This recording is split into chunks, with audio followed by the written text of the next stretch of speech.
Bonjour à tous, je suis ravie de vous retrouver pour une nouvelle émission aujourd'hui, comme vous pouvez peut-être l'entendre, en extérieur, où j'ai le plaisir de passer un moment avec Jean-Christophe You à l'occasion de la projection à Paris, à l'Entrepôt, dans le 14e, de son film Sur la piste de Yubin, un film dont il a la gentillesse de venir nous parler. On va découvrir un film passionnant, un film inspiré de son histoire aussi. C'est la petite histoire ou la grande histoire dans la petite histoire ou la petite histoire dans la grande histoire, comme on veut, mais en tout cas un sujet très très intéressant dont il va nous parler. Bonjour Jean-Christophe.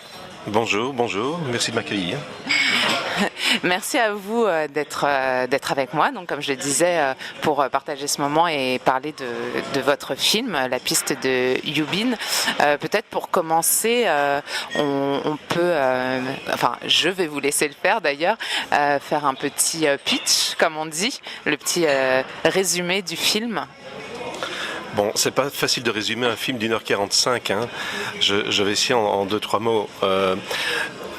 En gros, je fais d'abord une présentation très générale, je plante le décor. Il s'agit d'une présentation, d'une évocation de l'histoire du XXe siècle en Europe, en France, en Belgique, en Chine. Quasiment toute l'histoire du XXe siècle, au départ de la vie, à travers la vie de ma propre famille et spécialement essentiellement de la vie de mon grand-père. Pourquoi mon grand-père? Parce que mon grand-père est venu en France faire des études dans les années 20 et parce que mon grand-père a travaillé autant qu'il l'a pu, c'est-à-dire très très peu en Belgique une fois qu'il a obtenu son diplôme.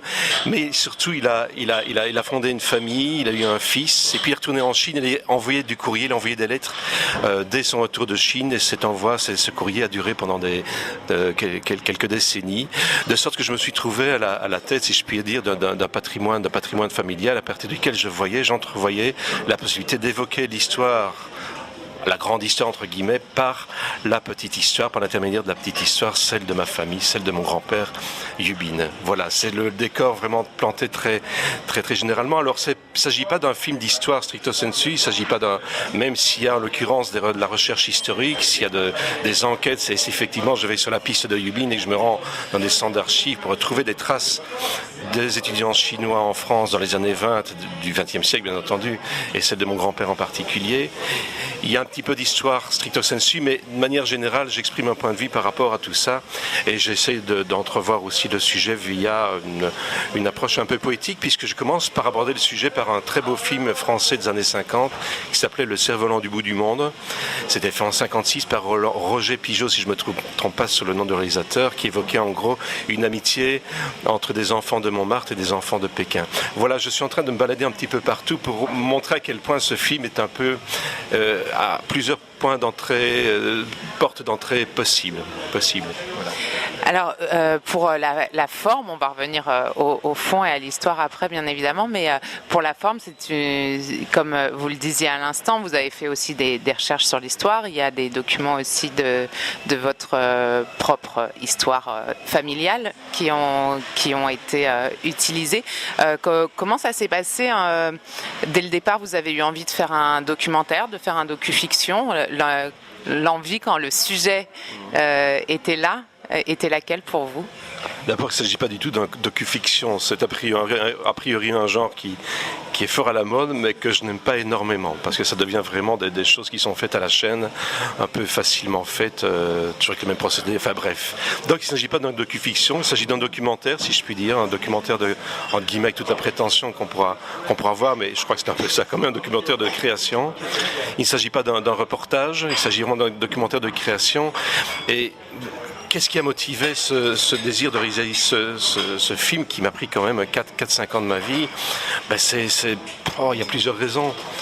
Pendant longtemps, je savais évidemment que j'avais un nom chinois, que j'étais pas forcément d'origine française ou d'origine belge, seulement.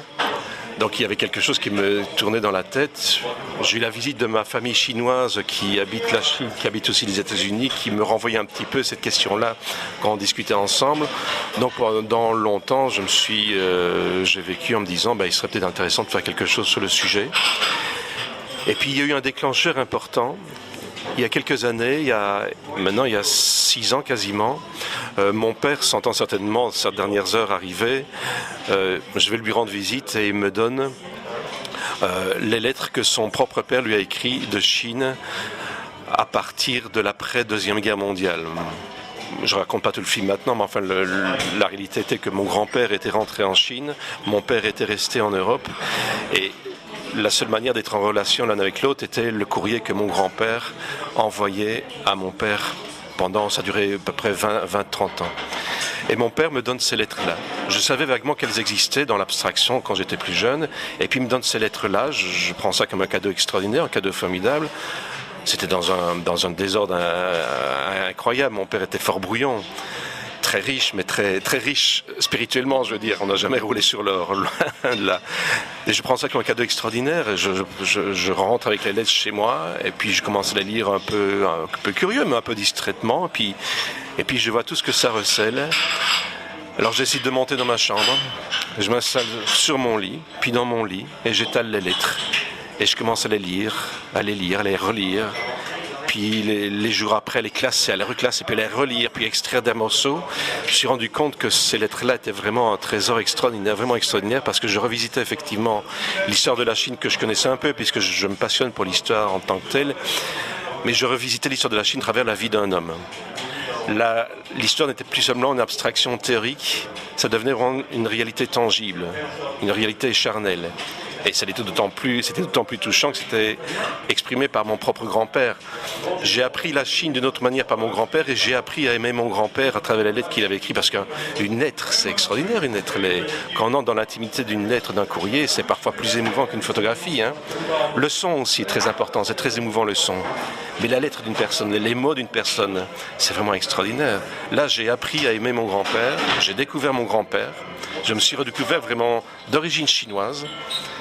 Et je me suis dit, à partir de ça, repensant à des désirs qui étaient vagues des années précédentes, je me suis dit, bon, il faut faire quelque chose avec ça, il faut faire quelque chose. Et c'est là que j'ai fomenté le coup de faire un documentaire, de faire un film sur le sujet. Mais je vous dis ça en raccourci. Hein. J'imagine qu'il y a dû avoir plein d'aventures et d'anecdotes au cours. Petite parenthèse, dans cette parenthèse, vous aviez à l'époque déjà été en Chine ? Alors, j'étais allé en Chine en 1993. Là, je voulais voir ce qu'était la Chine, ce qu'était ma famille. Je les avais jamais vus. Donc, je suis allé en Chine là, comme touriste. Hein. Je suis allé là-bas dire bonjour. J'ai découvert les sœurs vivantes, dernières sœurs vivantes de mon grand-père, le cousin, demi-frère de mon père, les maris, etc., etc. Donc, je voulais rencontrer la famille, et je les ai rencontrés. Voilà, ça je désire le faire, c'était en 93. Et puis j'étais retourné en 2005 pour accompagner mon père qui présentait lui un film qu'il avait réalisé à Liège. Un film qui s'appelle Les rues de Liège, balade à deux temps. C'est un documentaire sur Liège, mais sur une ville d'Europe en général, quoi. Il s'agit d'une considération sur le temps qui passe, en gros. Et il se fait que le film était diffusé à la télévision chinoise. Et nous avions été invités, mon père et moi, à aller en Chine pour accompagner la diffusion du film sur CCTV6 à l'époque. C'était en 2005, 2004-2005. Donc c'est les deux fois où je suis allé en Chine. Voilà. Et alors, vous l'évoquez, il y a la réalisation en commun avec votre père, donc. Et lorsque vous avez eu ces lettres qui vous ont donné du coup envie de raconter aussi cette histoire-là, vous en avez parlé à votre père après ? Oui, bien sûr, j'en ai parlé à mon père. Bien sûr, oui. Et puis j'ai commencé à écrire les premières pages, les premiers scénarios, les premiers découpages. J'ai fait valoir, j'ai me raconté à mon père les premières découvertes que j'avais fait au sujet de sa propre famille, de notre propre famille, au sujet de son propre père. J'ai commencé à faire des recherches vraiment là d'ordre historique dans les centres d'archives à Bruxelles, à Liège, mais aussi à Lyon. Il y a un fonds chinois vraiment très important à Lyon. Je recommande vraiment pour les gens curieux de la Chine. Des étudiants chinois en France notamment dans les années 20. Donc j'ai fait une enquête vraiment historique de ce point de vue-là. Et j'ai découvert des choses très concrètes au sujet de mon grand-père, au sujet de Yubin, au sujet du père de mon père, et je lui racontais. Et notamment ce dossier que j'ai trouvé aux archives du Royaume de Belgique, ce dossier de police consacré à mon propre grand-père, qui a forcément attiré mon attention et qui m'a permis d'étayer l'histoire et de comprendre un petit peu quelle était la situation des jeunes étudiants chinois à l'époque, qui n'étaient pas seulement étudiants, mais qui étaient aussi beaucoup, pour l'essentiel, pour beaucoup, militants politiques aussi, comme l'était mon propre grand-père. J'ai appris que mon grand-père était un militant politique, une sorte de patriote de gauche de l'époque, quoi, en relation certainement avec les mouvements communistes qui étaient très forts en France, en Belgique. Et voilà, c'est un petit peu tout ça que j'ai découvert et que je racontais progressivement à mon père. Donc mon père était au courant, a appris des choses s'agissant de son propre père que je lui révélais. Alors ma grande tristesse évidemment dans cette histoire, c'est que le film a pris beaucoup de temps pour des tas de raisons et que je l'ai terminé, mon père était décédé, quoi. Mon père n'aura jamais vu le film que j'avais commencé à préparer de son vivant. 2 jours après sa mort, 2 jours seulement, j'étais dans un centre d'archives à Bruxelles et je trouvais d'autres archives, d'autres lettres écrites par mon grand-père.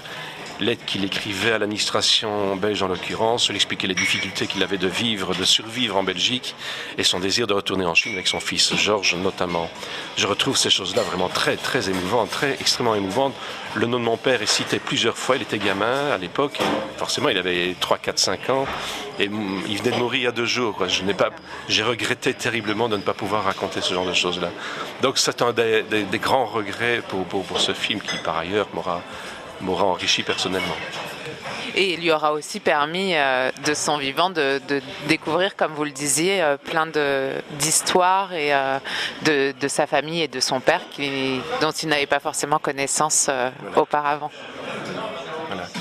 Beaucoup de choses, oui, bien entendu. Il se fait qu'à la longue, recherchant des documents, des informations, je finissais par en savoir beaucoup plus au sujet de Yubin que mon propre père, qui finalement l'avait très peu vu au cours de sa vie.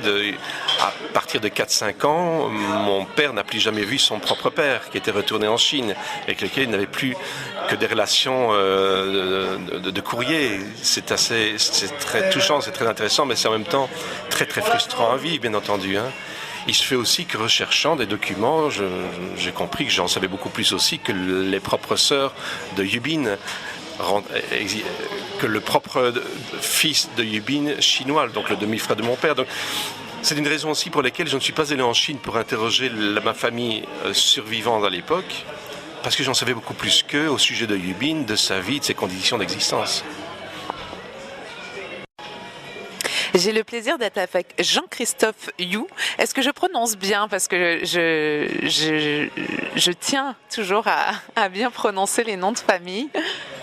À vrai dire, je ne sais pas. Moi, je dis Jean-Christophe Yu. Mon frère Maxime dit Maxime Yu. Des collègues de mon père à la télévision l'appelaient Georges Yu ou Georges Yu, donc je ne sais pas, on dit comme on veut là. D'accord, comme on le sent. Donc je suis avec Jean-Christophe Yu, réalisateur de Sur la piste de Yubin, un film qui a été inspiré par l'histoire de son grand-père, Yubin d'ailleurs.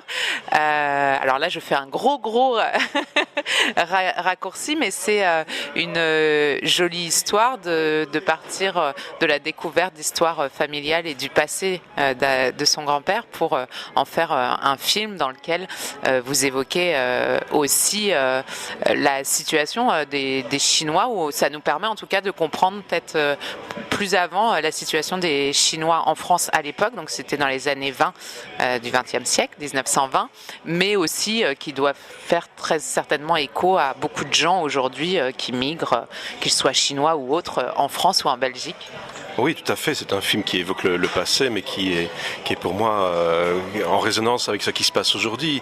La meilleure preuve, c'est que la fin du film se termine par l'une ou l'autre photo, notamment de ma fille, qui est symboliquement sur mes bras, sur mes épaules, et une autre photo avec ma fille aussi, ma compagne. On était en train de tenir un grand calicot, il est écrit Résistance. Je veux dire, donc tout est lié. Il ne s'agit pas du tout d'un film de nostalgie et de préoccupation de mon petit nombril simplement. Il ne s'agit pas de pleurer sur mon propre petit sort. Des choses personnellement émues, bien entendu. Yubin Sa vie m'a fort ému, mais ce qui m'intéresse par-delà de ça, c'est tout ce qui concerne la vie d'aujourd'hui.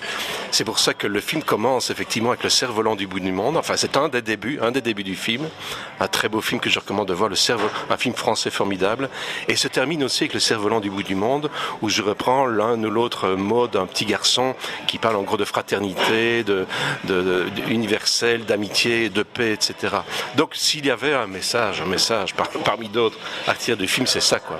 L'espoir, le combat, la lutte, tout est possible, l'humanité peut être belle autrement qu'elle ne l'est aujourd'hui, donc tout reste ouvert.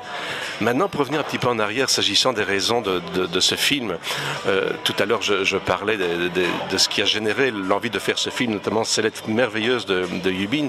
Il y a aussi deux petites choses. Quand j'étais gamin à l'école primaire, je me souviens, Jean-Christophe Yu, donc c'est chinois, je me souviens que j'avais dessiné à la maison une grande carte de Chine, que je vais bien dessiner, selon un petit garçon de 10 ans, mais dont j'étais extrêmement fier. Je me souviens très bien l'avoir montré à mes condisciples à l'école primaire.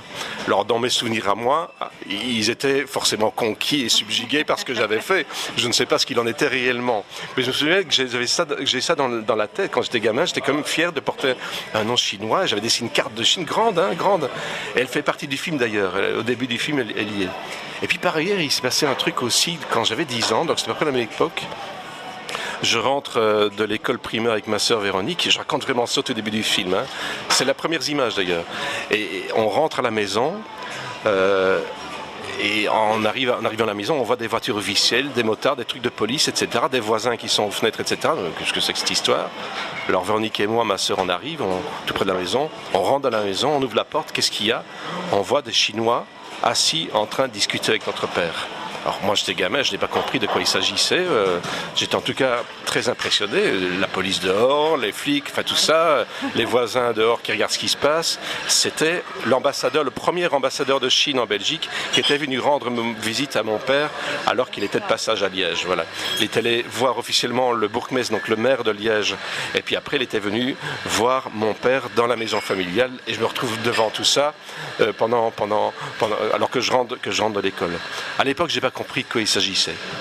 Voilà, et c'est plus tard que j'ai compris de quoi il s'agissait, donc le premier ambassadeur de Chine, et j'ai compris, en réfléchissant sur le film et sur les découvertes que je faisais au sujet de ma famille, qu'en fait, très certainement, mon père essayait de savoir ce qu'était devenu son propre père, dont il n'avait plus de nouvelles depuis quelques années. Et il se fait que mon père était en relation forcément avec les amitiés Belgique-Chine, après avoir été membre des amitiés franco-chinoises, dans les années 50, ça remonte à loin. Et il voulait certainement savoir ce qu'était devenu son propre père. J'imagine que c'est la raison pour laquelle l'ambassadeur était venu à la maison pour expliquer ce qu'il en était. Je ne sais pas ce qu'il a pu raconter à mon père, mon avis n'a pas été complètement satisfait dans ses attentes, j'ai l'impression. Mais c'était très marquant. C'est une chose aussi qui est restée dans la mémoire, qui m'a donné envie, avec les lettres notamment, de faire quelque chose au sujet de Yubin. Voilà. Et concernant votre famille, vos frères et sœurs justement ont vu le film? Ça leur a évoqué quoi, provoqué quoi? Est-ce que eux, ils avaient aussi cette envie de découvrir plus? On sait que c'est propre à chacun. Il y a des gens qui regardent dans l'histoire familiale, il y en a d'autres qui préfèrent ne pas regarder. Quel effet ça a eu justement au cœur de votre famille? Mes frères et sœurs, mon frère est forcément très concerné puisqu'il a travaillé avec moi sur tout ce qui est la bande son. La musique, les créations sonores et tous les compléments musicaux possibles pour le film, comme pour d'autres films d'ailleurs aussi. Mes sœurs, c'est encore un petit peu différent. C'est vrai que dans les familles, on a une manière différente de réagir par rapport à l'histoire, par rapport à la vie, avec beaucoup de curiosité en tout cas, beaucoup de plaisir aussi de voir que le film se baladait. Donc j'imagine que ça n'a pas laissé indifférent. Quant à ma famille chinoise, je guettais la manière dont ils allaient réagir. Les échos sont d'une manière indirecte. Enfin, j'ai compris indirectement qu'ils étaient très émus par le film aussi, puisqu'ils ont essayé, et je crois qu'ils essayent toujours de faire en sorte qu'il soit un jour bel et bien diffusé en Chine. Je vois bien que ce sera un sacré morceau, parce que je vois bien que le film dit des choses qui peuvent plaire ou moins plaire. Il ne s'agit pas d'un film univoque, je ne règle des comptes avec personne. Pour faire très court, je suis toujours à cette heure-ci un partisan de la révolution chinoise de 1949, la proclamation de la République populaire de Chine. En octobre 1949, je suis sur la place Tiananmen en train d'applaudir Mao Tse-tung. Ça c'est clair. Ce qui s'est passé après, c'est autre chose. Maintenant, est-ce qu'au nom de tout cela, j'envoie tout balader? Non. Est-ce que je pleure s'agissant de mon propre grand-père? Oui. Le film raconte tout ça. Donc l'histoire n'est pas simple. L'histoire n'est pas univoque. Mais elle nous permet toutes les éventualités de fraternité, aujourd'hui encore, comme ça l'était en 1949, comme même en 1917 aussi. Je vais loin là, mais ça nourrit le sujet aussi.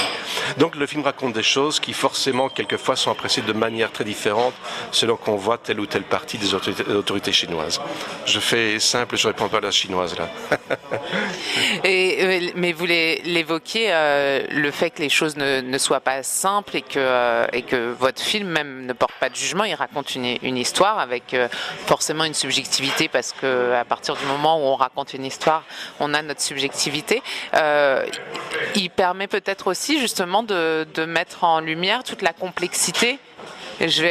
Alors ça va être très facile comme phrase, mais je vais dire du monde en général et à l'époque encore aujourd'hui, mais aussi de la Chine, qui est un pays que les gens commencent à découvrir, mais qui est complexe du fait même de sa culture, de son histoire.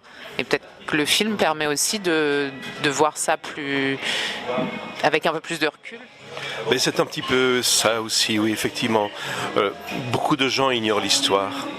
J'avais un ami peintre qui s'appelait Roger Sommeville, au sujet duquel j'ai fait un film il y a quelques années, qui me racontait souvent, Jean-Christophe, l'ignorance avance, l'ignorance avance. Beaucoup de gens ont oublié l'histoire.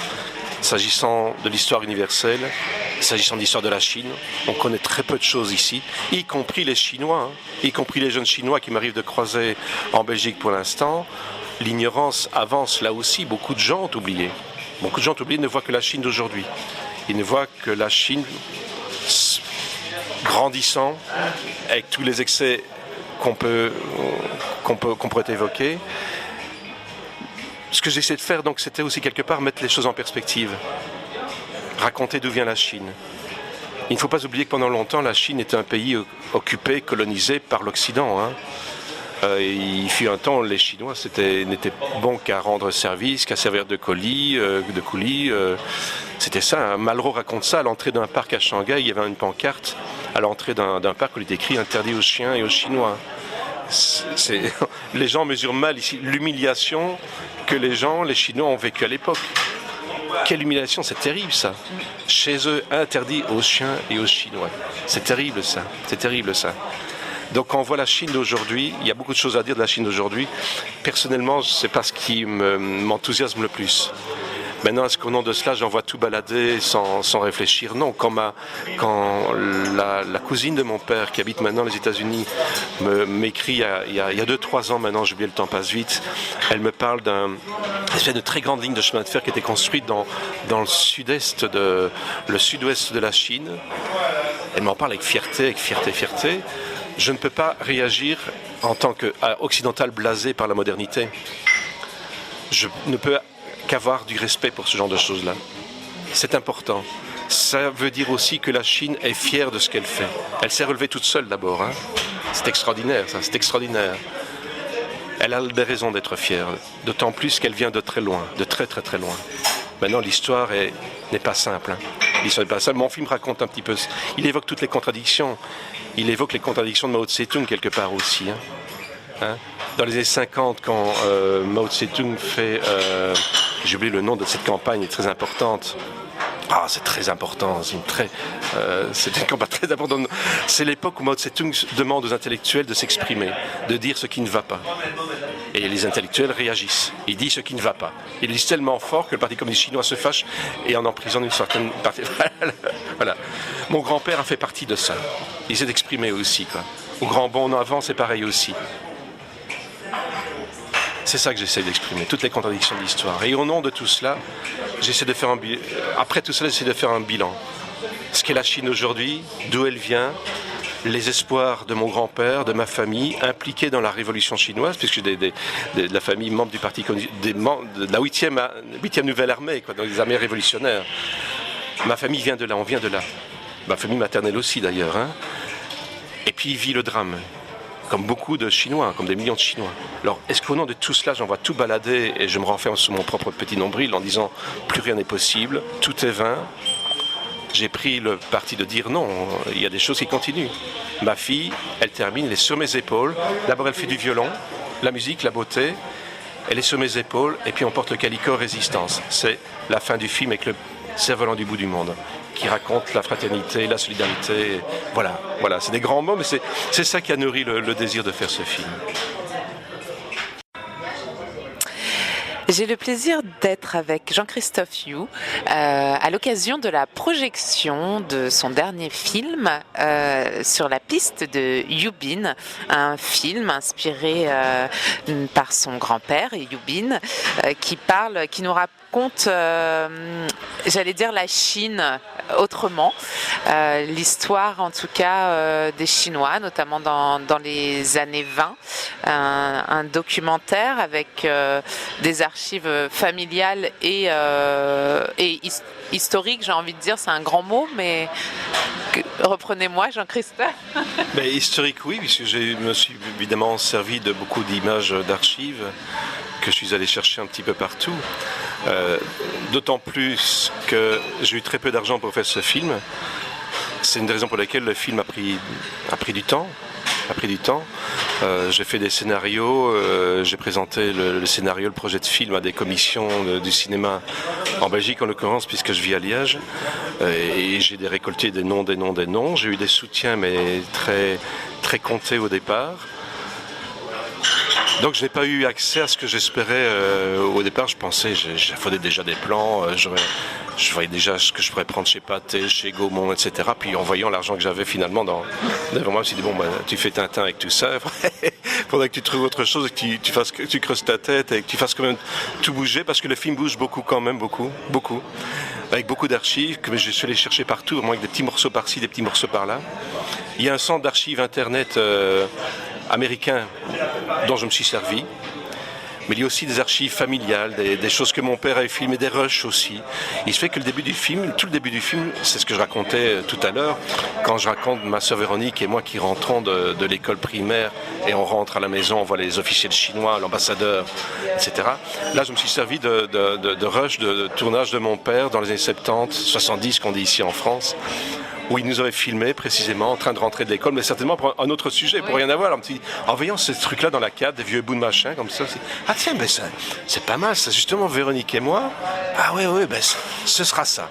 Là, on rentre de l'école et on va rentrer, parce que justement, j'ouvre la porte, on va ouvrir la porte. Génial, j'ai mon plan. Je cherchais aussi pendant longtemps, je voulais voir Yubin. Yubin arrive en France, avec un grand bateau, le Porthos en l'occurrence, certainement avec Chou En-lai, qui est un des grands premiers ministres chinois de la Révolution. Chou En-lai est venu en France aussi pour faire des études, mais pour faire aussi de la mobilisation révolutionnaire.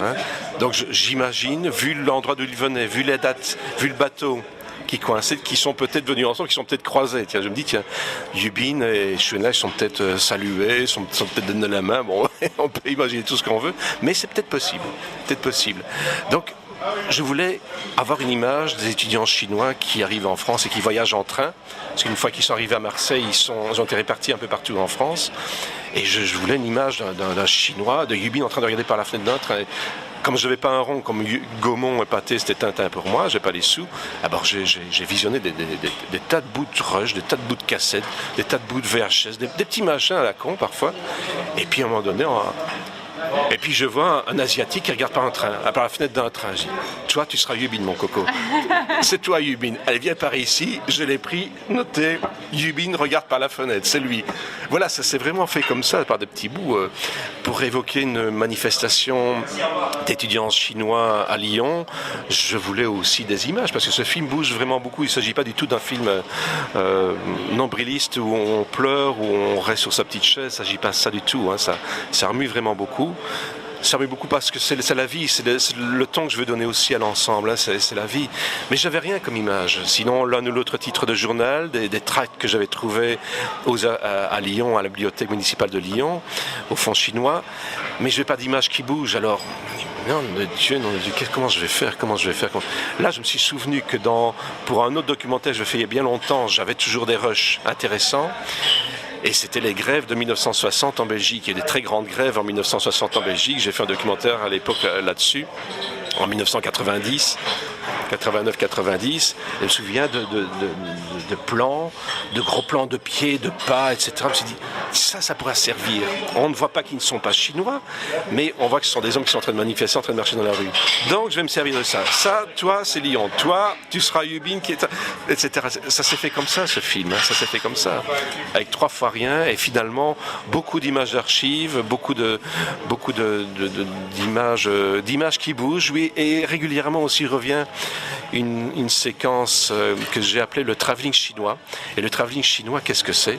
En fait, c'est un amoncellement de lettres, d'images, de photos, de tracts, d'objets, d'écrans de télévision aussi, qui, répartis sur une très grande surface, en travées, évoquent la chronologie de l'histoire du XXe siècle en France, en Belgique et en Chine.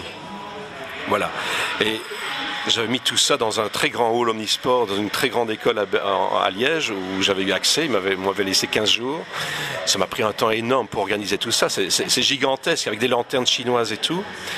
Et avec une caméra, un travelling, une caméra suspendue, une grue qui remonte un petit peu les travées, avec régulièrement des extraits de films qui passent à travers des écrans TV, notamment Le cerf-volant du bout du monde, mais aussi Malraux par exemple, ou la reine Elisabeth qui dans les années 50 visite la Chine, la reine Elisabeth de Belgique.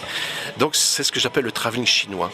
Et c'est pour moi une allégorie poétique dans l'histoire de la Chine, dans l'histoire du XXe siècle, dans mon propre imaginaire personnel, dans mes désirs, mes espoirs et mes regrets, quoi. Ça revient donc. Le film, c'est l'histoire mélangée à un peu de poésie, avec plein de choses comme ça. Voilà, c'est un petit peu ça que j'ai essayé de faire. Ça dure 1h45, mais je crois qu'on ne s'ennuie pas. Justement, alors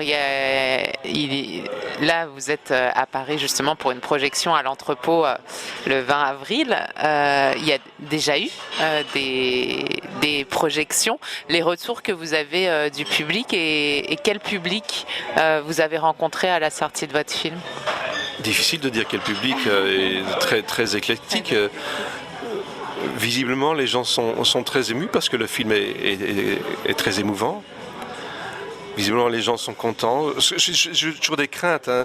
C'est un film qui dure 1h45, donc est-ce que les gens vont finir par en avoir marre? Est-ce qu'ils vont partir avant la fin? Comment je vais les retrouver? Pour l'instant, ça marche toujours. Ça marche toujours, et j'en suis d'autant plus convaincu maintenant que le film a été projeté aussi quelques fois en Italie. Je suis allé en Italie les dernières semaines. Le film était sous-titré en italien. Et malgré ça, le film marche du tonnerre, quoi. Le film marche du tonnerre. C'est très, très émouvant. Très, très émouvant. Vraiment. Pour le reste, le public, le type de public que j'ai, je n'en sais rien. C'est des personnes certainement curieuses de la Chine au départ, ou curieuses de cinéma tout simplement, curieuses d'histoire, curieuses de nouveautés. Il y a plein de gens qui cherchent ça. Hein. Et est-ce que dans ce public, vous avez rencontré des gens qui, comme vous, ont une histoire familiale liée à la Chine et qui se sont reconnus d'une manière ou d'une autre, pas forcément avec la même histoire, mais chez qui ça a fait écho justement? Oui, j'ai l'un ou l'autre témoignage de personnes, notamment chinoises, chez qui cette histoire-là renvoyait plein d'images, plein de questions aussi. Oui, régulièrement, des gens sont venus me dire, oui, il faudrait que je regarde aussi dans ma famille ce qui s'est passé. Vous m'avez rappelé ceci. Ah oui, mon grand-père, mon grand-oncle, etc., etc., etc. Mais je dois vous dire aussi qu'en faisant ce film, en préparant ce film, ma fille est dans une école à Liège où il y a énormément d'immigrés. Énormément. Et avec des Aïcha, des Soupriya, des Mohamed, etc. Plein. Moi, je trouve ça extraordinaire. C'est l'une des rares Belges, si je puis dire, et encore avec un nom chinois qu'elle parle. Mais c'est l'une des très rares Belges dans ces écoles, c'est formidable, vraiment formidable. Alors nous avons forcément des amitiés avec les parents des uns ou des autres, et notamment avec des amis russes du Daghestan qui sont en Belgique, à Liège, réfugiés depuis quelques années. Et on parle en famille, on se retrouve, etc. On parle de tout. Et comme ils parlent de leur propre famille, eux, il y a quelques années notamment, je me souviens, je leur ai dit, ils me parlaient de leurs problèmes, de relations, d'espoir de revoir la famille, etc. Et des inquiétudes. Je leur ai dit, vous ne savez pas à quel point vous me ramenez au film que je suis en train de préparer au sujet de mon propre grand-père. Avec ce que vous me racontez, vous, de tangible, de charnel, de vivant, de maintenant, je sens encore mieux mon grand-père que je découvre à travers les lettres. Vous nourrissez aussi mon film. Le film est nourri de ça aussi. Le film est nourri de ces choses-là aussi. moi je m'intéresse très fort, forcément, ce film est fraternel, il est pour la paix, il est pour la solidarité, je suis forcément solidaire avec tous les immigrés du monde. Je suis moi-même, je me suis redécouvert moi-même, je le savais, mais maintenant de manière intellectuelle, je sais que je suis un petit-fils d'immigrés. Je suis un immigré de 3e génération, de 2e génération. C'est pas un détail, ça. C'est pas un détail parce que c'est une question qui concerne tout le monde finalement, que ce soit en France, en Belgique ou en France. Sans doute vous aussi, avez des origines étrangères, au sujet desquelles on pourra dire bien des choses aussi. Bien sûr. C'est ça qui est intéressant dans l'expérience que je viens de vivre, quoi. C'est un film vivant qui évoque le passé, mais aussi le présent et vraiment le futur aussi. Oui, c'est ça. C'est un film universel et intemporel. Et comme vous le disiez, quand on parle des origines, j'aurais tendance, ça n'appartient qu'à moi, mais même à rajouter que certaines personnes oublient d'ailleurs qu'on est tous des immigrés, des enfants, petits-enfants, arrière-petits-enfants d'immigrés, mais qu'en tout cas nos racines ne sont pas, moi la première, pas forcément en France, qu'il y a dans nos histoires familiales plein d'histoires ailleurs et qui sont mises en perspective par votre film Sur la piste de Yubin. Je suis avec Jean-Christophe You, réalisateur et notamment d'un très beau documentaire à voir qui s'appelle Sur la piste de Yubin, un documentaire inspiré de son grand-père Yubin qui nous parle des Chinois, notamment en 1920. Enfin, dans les années 1920, qui venaient en France. D'ailleurs, alors moi, c'est une chose que j'ai découvert, Jean-Christophe, à travers votre film. C'est vrai qu'on en parle peut-être moins. En tout cas, en France, moi, j'en ai assez peu entendu parler de ces Chinois qui étaient envoyés en France ou en Belgique dans les années 20. Oui, comme je disais tout à l'heure, c'est une partie de l'histoire qui est très très mal connue des Belges, des Français, des Européens, mais aussi des Chinois eux-mêmes. Au maximum, connaissent-ils la présence de Deng Xiaoping, donc l'un des grands dirigeants de la Chine populaire, en France dans les années 20, s'il est venu travailler du côté de Montargis, dans une usine, Xu Enlai aussi. Ils savent au maximum que ces deux grands dirigeants de la Chine populaire du XXe siècle sont venus en France pour faire des études, pour faire aussi, préparer aussi quelque part le changement de société qui s'imposait. Mais en général, c'est très peu connu, oui. Oui, oui. Il y a du travail à faire en histoire, vraiment. Il y a beaucoup de choses à faire. Mais le film ne raconte pas que ça. C'est une partie du film où les questions de ça, parce que mon grand-père Yubin a été dans cet environnement-là. L'autre partie du film évoque la guerre et évoque l'après-guerre aussi, l'après-révolution chinoise et ce qu'elle est devenue après 1949. Donc c'est une grande partie de l'histoire du XXe siècle qui est évoquée. Au départ, par ailleurs, de mon propre arrière-grand-père qui était un des premiers militants républicains anti-Mandchou, anti-empire aussi. Il s'est engagé. Donc je viens d'une famille de militants révolutionnaires d'une certaine manière. Voilà. Et un film comme ça, on l'a un petit peu évoqué auparavant, on sait qu'aujourd'hui c'est pas forcément évident de monter des films. Ça a été compliqué justement pour vous à monter. Quel écho vous avez reçu quand vous avez commencé à les taper aux portes, comme on dit? Mais ma productrice, ça marchait tout de suite sans aucun problème. Elle m'accompagne et j'ai toujours pu compter sur elle. Mais au départ, c'était très difficile puisque les commissions qui subsidient le cinéma documentaire m'ont dit gentiment non, intéressant, mais non. Au départ, j'avais, à part ma productrice qui était là pour me soutenir, très peu de choses. Un coproducteur qui a l'habitude d'aider le cinéma documentaire en Belgique et Wallonie Image Production est tout de suite venu me soutenir. Donc j'avais des aides importantes, mais insignifiante par rapport au budget du film, insignifiante par rapport aussi à un projet de vie, parce que je dois vivre aussi, je dois bien manger aussi. C'est bien gentil de faire des choses intéressantes, mais il faut quand même croquer, quoi. Oui. C'est pas évident. Ah oui. Voilà, vous connaissez le problème. Donc j'étais confronté à tout ça, donc ça a été très difficile de commencer. Après, des choses sont venues.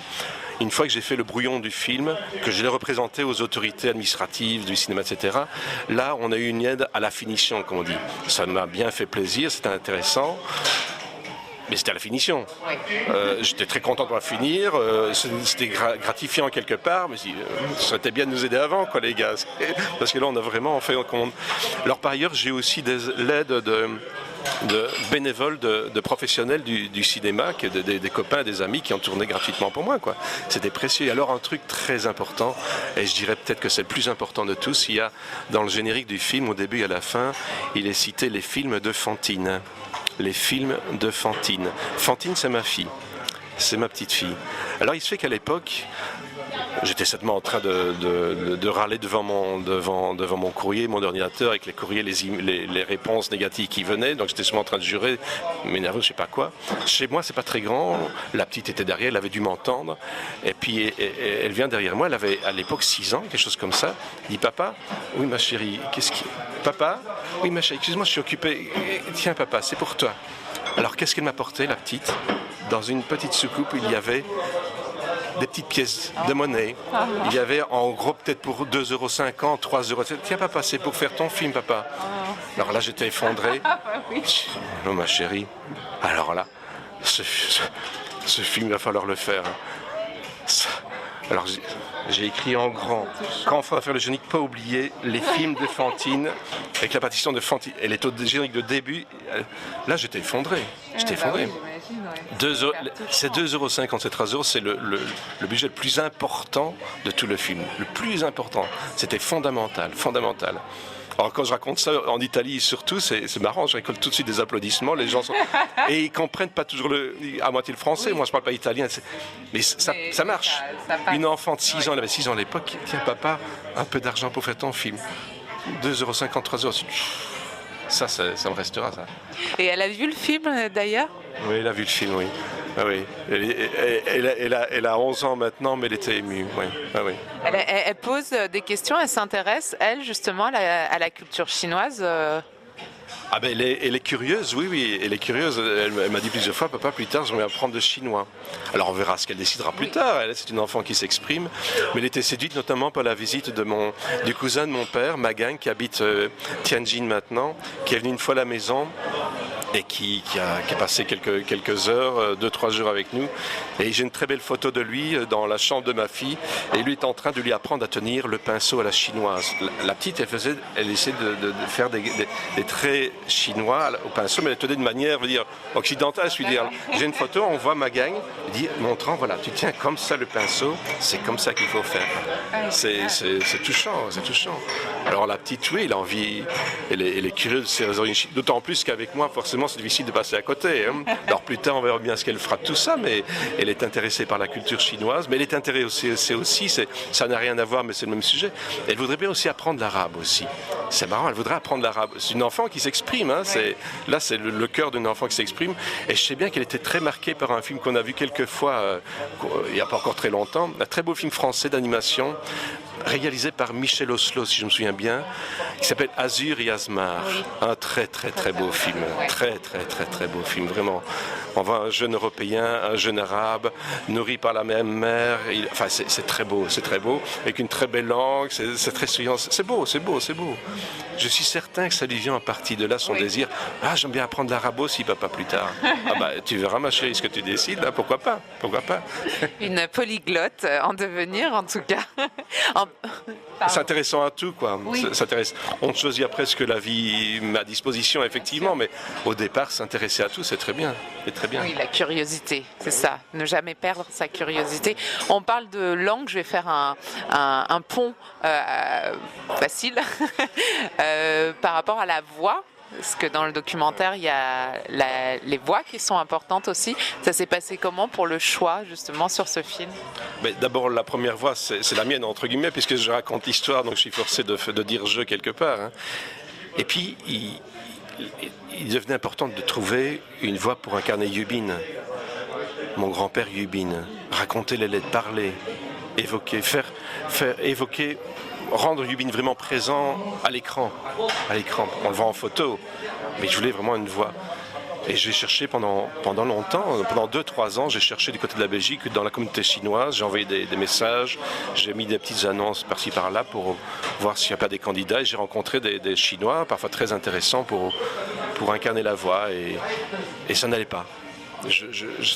C'était bien, mais ça n'allait pas. Parfois la voix était belle, mais elle ne correspondait pas à l'image que je me faisais de Yubin. Comment expliquer une voix? C'est difficile. Ça ne collait pas. C'était pas Yubin. Et puis j'avais mis une annonce aussi sur Facebook. Ma productrice m'avait dit, il faut maintenant que tu te mettes sur Facebook parce qu'on a besoin d'argent, on a besoin de coups de main. Donc vas-y, oui, ok, j'y vais. Je suis rentré avec des pieds de plomb, en parenthèse, mais bon, il a bien fallu que je le fasse. Et il se fait qu'un jour, j'étais contacté par un certain Yves Yann. Je dis, oui, voilà de quoi il s'agit, en gros. Et voilà, est-ce que ça vous intéresse? Oui, ça m'intéresse. Et il m'a envoyé des échantillons. Alors bon, je reçois l'échantillon chez moi. Et puis ma compagne était en train de travailler dans son coin. Et puis bon, je me dis distraitement, puis j'écoute la voix. J'écoute Yves Yann en train de parler, dire un texte. Et dit, ah ben ça. Viens un peu Laurence. J'appelle, elle écoute. Elle a les oreilles qui vibrent aussi très vite. Ah, génial. Moi je dis c'est lui. C'est lui. Yubin, c'est lui. Je viens d'avoir. Yubin est en train de nous parler là. C'est lui, c'est lui, c'est lui, c'est lui. C'est exact. Quand il m'a envoyé ça, j'étais à genoux, je dis c'est lui qu'il faut. C'est lui qu'il faut absolument. Alors là, je l'ai contacté. Bon, quand il est libre, quand peux-tu venir, etc., etc. Ça s'est fait comme ça. Mais j'étais en train d'abandonner l'idée de faire jouer la voix de mon grand-père par un Chinois. Je dis, tant pis, ça ne marche pas. On va prendre le jeu européen. J'ai trouvé un comédien européen. Bon, il y en a, il n'y a pas de problème. Je pourrais le trouver. Il y en avait à disposition. Mais jusqu'au bout, je voulais un Chinois avec donc une petite couleur, mais qui reste crédible, une belle voix et qui soit Yubin.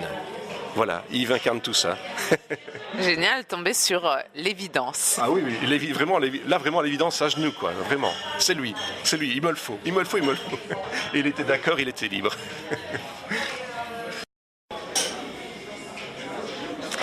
J'ai le plaisir d'être avec Jean-Christophe You, réalisateur de Sur la piste de Yubin, qui est projeté à l'Entrepôt, au cinéma L'Entrepôt, à Paris, dans le 14e, que je vous invite grandement à voir. Un film qui nous amène dans les années 20, notamment, et puis après, et dans l'univers chinois, et notamment des Chinois qui viennent en France, mais aussi de l'histoire de la Chine.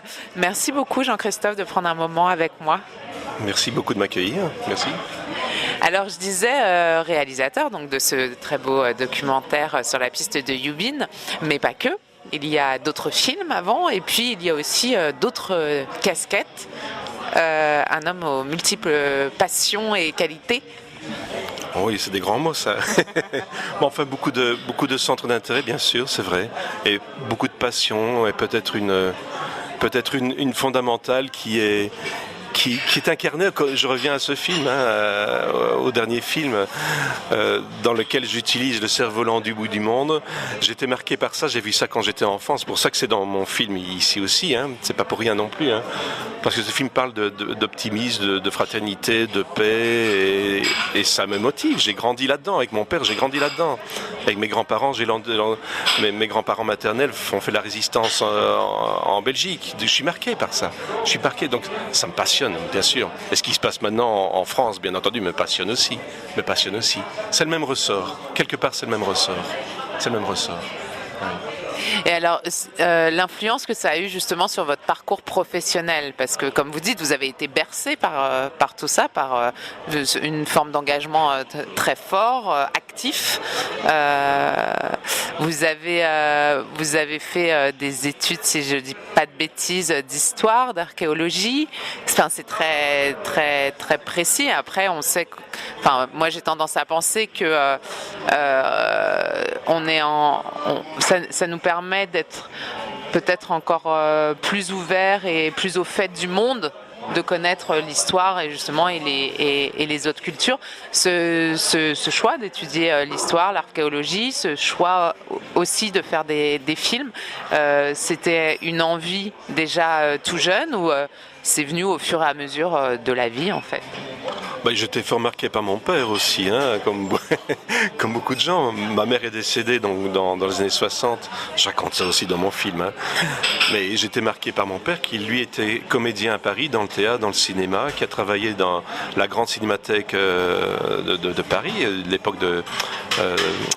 j'ai un trou de mémoire, le créateur de la cinémathèque de Paris, l'immense créateur. Ça va me revenir tout à l'heure dans la rue. C'est affreux d'oublier des noms comme ça. C'est un très grand bonhomme. Donc mon père était là-dedans, théâtre, cinéma, comédien, et puis engagement politique par ailleurs.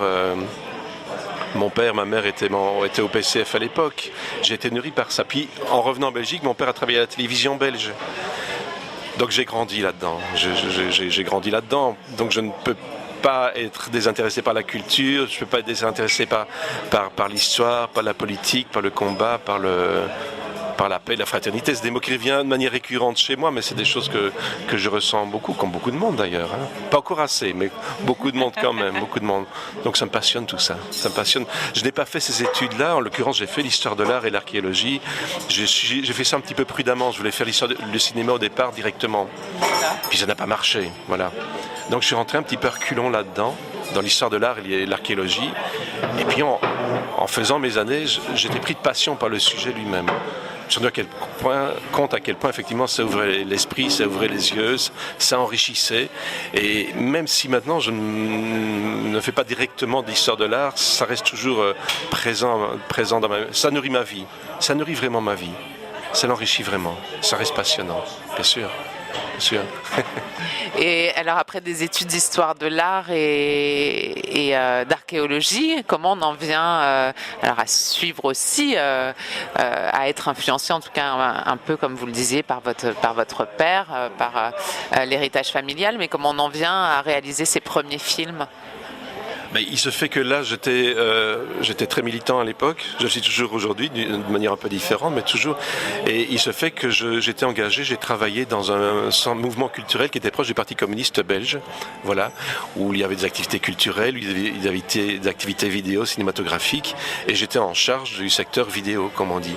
Et dans ce cadre-là, j'étais amené forcément à réaliser l'une ou l'autre chose et à créer des documentaires basé essentiellement sur l'histoire, sur la politique, mais pas seulement. J'ai notamment réalisé un film qui s'appelle Les couleurs de la vie, qui évoque encore le XXe siècle, mais là vu de manière sur le biais de l'histoire, de l'art, l'histoire de la peinture.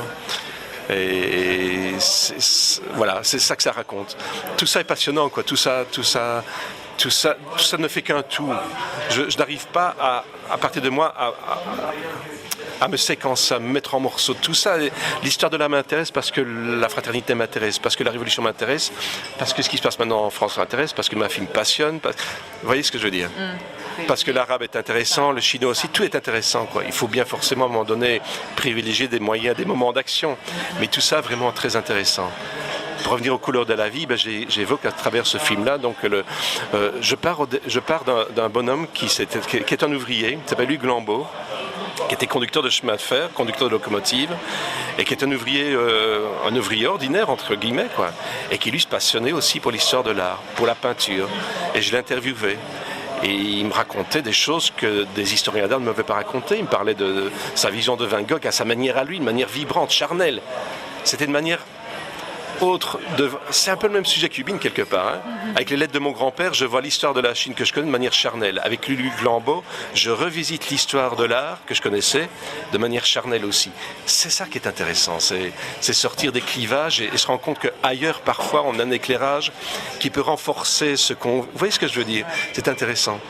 Donc je pars d'Hugues Lambeau pour revisiter l'histoire de l'art du XXe siècle et j'aborde un petit peu tous les courants, quoi. Et j'explique à quel point tous les courants de l'histoire de l'art sont liés aux courants politiques, au combat des hommes, aux luttes pour la paix, aux luttes pour le bonheur, le bien-être, la fraternité. Je ne décris pas un monde de bisounours ici, hein. Il ne s'agit pas de ça. Il ne s'agit pas de ça. Mais tout est lié. L'histoire de l'art et la politique et le combat des hommes, c'est lié. Donc tout le monde doit s'intéresser à l'histoire de l'art. La peinture, ça ne doit pas être réservé uniquement à quelques instruits, à quelques élites. Ça concerne tout le monde, parce que ça parle à tout le monde. Ça parle de tout. Voilà, c'est un petit peu ce qui m'intéresse en général, quoi. Voilà.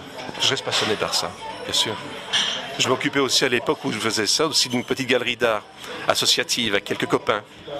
Et nous voulions, c'est une petite galerie d'art qui était dans un centre, dans un quartier très populaire de Liège.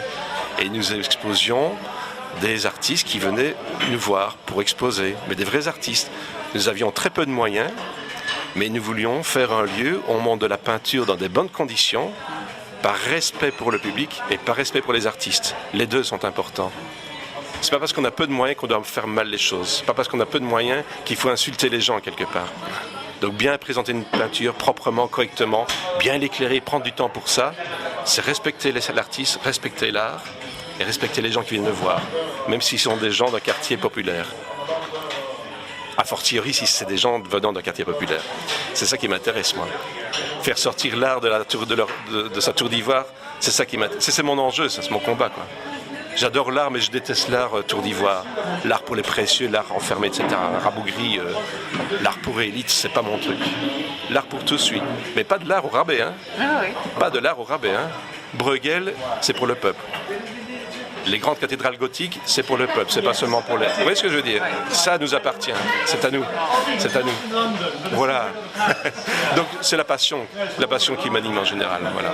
Oui, on le sent bien. Pour clore avec l'art et qui relie vos passions, parce que c'est aussi la réalisation, vous l'évoquiez, vous avez réalisé aussi un film sur un peintre, un peintre, oui. Un ami à vous. Roger Somville, il est décédé maintenant il y a quelques années. C'est un peu le même sujet aussi, hein. Roger Somville, pour moi, est un des plus grands peintres de Belgique, de la mouvance réaliste, mais pas la mouvance réaliste Rabougri, la mouvance réaliste ouverte, représentant la figure humaine, représentant les gens dans la vie, représentant de temps en temps les luttes sociales quand elles ont lieu, mais pas seulement, représentant aussi l'amour. Il avait une très belle phrase, Roger Somville, qui disait « Peindre l'amour, c'est une autre manière de peindre des drapeaux rouges. » Pour moi, tout est dit là-dedans. Il y a plein de choses là-dedans. Il y a plein de choses. C'est aussi Jean Ferrat qui parle de ça, hein, l'amour et cerise et compagnie. Jean Ferrat dans ses chansons, c'est tout ça qu'il évoque. Hein. C'est tout ça qu'il évoque. Roger Somville, c'était ça aussi. Il voulait aussi un art qui parle à tous, sans transiger sur la qualité, sans transiger sur les problèmes spécifiques à la peinture. Et dans ce cas-là, dans ce cadre-là, les gens, le peuple, nous, tout le monde, doit faire un pas vers l'art aussi. Donc ça doit être une rencontre en fait. Ce que je déteste, c'est quand il y a des cloisons entre une part et l'autre. Voilà. Roger Somville incarnait tout ça. Il a fait des très grandes œuvres d'art, dont notamment une des plus grandes tapisseries d'Europe qui se nomme Le Triomphe de la paix. Une très très belle tapisserie qui est maintenant accrochée. C'est pas lui qui l'a décidé, mais c'est pas vraiment. C'est les autorités de l'État qui ont décidé, belges. Elle est accrochée maintenant aux communautés européennes à Bruxelles. Voilà. C'est pas un endroit que j'aime beaucoup, mais c'est comme ça. Voilà. C'est là que j'ai pu la filmer, elle est là maintenant. Mais c'est pas Somville qui l'a décidé, hein, c'est comme ça. Et c'est paradoxal parce que cette tapisserie immense, c'est le triomphe de la paix, raconte, il y a un bateau, une allégorie, sur le bateau, il y a tous les peuples réunis et qui regardent la paix qui vient. Et il s'est basé pour faire cette tapisserie-là d'un poème de Bertolt Brecht, qui parle de paix aussi, de combat et de paix et de fraternité. Voilà. Et il se fait que cette tapisserie-là était à l'époque inaugurée, dans les années 60, au siège de l'OTAN, quand l'OTAN était à Paris. C'est pas Somville qui a choisi non plus, c'est l'État belge qui a demandé ça. Donc il y a des photos, je montre ça au début du film, où on voit des officiels de l'OTAN, des officiers en civil et des officiels de l'OTAN, en train de regarder la tapisserie, en se demandant ce que ça était en train de raconter. Je ne sais pas si vous avez bien compris, c'était un artiste communiste, Roger Somville, qui évoquait un problème de paix, basé sur un poème de Bertolt Brecht, artiste communiste notoire aussi. La tapisserie n'a pas fait long feu au siège de l'OTAN. Elle était rapatriée en Belgique. Mais la rencontre est extraordinaire, c'est comique. Et Roger Somville raconte ça au début, quoi. Il s'en a mis. Ouais. Elle était inaugurée. Et moi, j'ai même pas été invité. Ils m'ont pas invité, moi. Il raconte ça, j'ai pas été invité. Voilà. Roger Somville, un très très grand artiste, avec une grande gueule, hein. Mais il y va, hein. Un langage un peu bruegélien, je ne sais pas si vous voyez ce que je veux dire. Il est fort lié à l'art des Flandres aussi, à l'art populaire, mais de la très très haute qualité. Voilà, pour ceux qui m'entendent, qu'ils fassent une recherche sur Internet, Roger Somville, un grand artiste. Voilà. Et puis recherchez donc aussi Jean-Christophe You. Sur la piste de Yubin, son dernier documentaire, et puis vous pourrez trouver aussi plein d'autres informations sur toutes ses œuvres et sur son riche parcours qu'on a essayé d'évoquer à travers ces émissions. Merci beaucoup Jean-Christophe. Merci vraiment beaucoup. Merci.